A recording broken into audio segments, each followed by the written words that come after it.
Ano po, magandang tanghali po sa mga taga Mount Clair.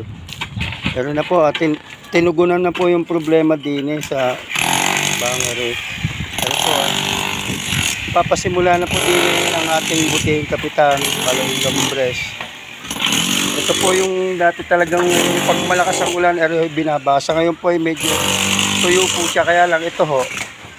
Itong kanal na ito ay uapaw ho ngayon. Kaya ho binabakbak. Nilalagyan na ho din ng open canal. Pinalalagyan ho ito ng open canal ni Kapitan Paloy para ho din na ho pupunta ang tubig. Diretso ho doon. Papunta ho doon sa destinasyon sa may Calabarzon. Yan po.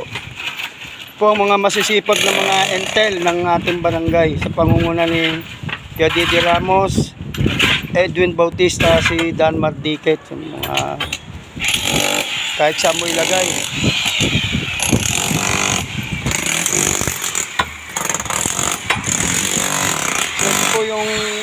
Ito yung una Kuya Didi, no? Ito yung unang lugar, tapos meron tayo doon kasunod, kabilap. Anong nakakasakop po nila? Phase 1? Phase 1. Phase 1, no? Phase 1. Mount Clair. Ayan na yun. Binabak.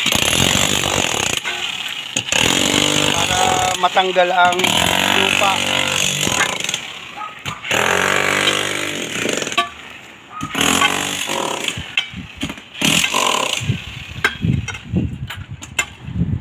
Yan ang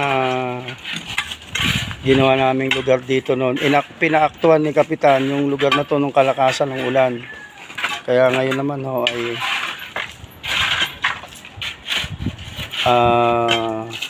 aayusin na nang sa gayon pag umulan dire-diretso na ang daloy ng tubig. Ito po ang kanyang ipinangako sa lugar na ni Kapitan Dennis Paloy.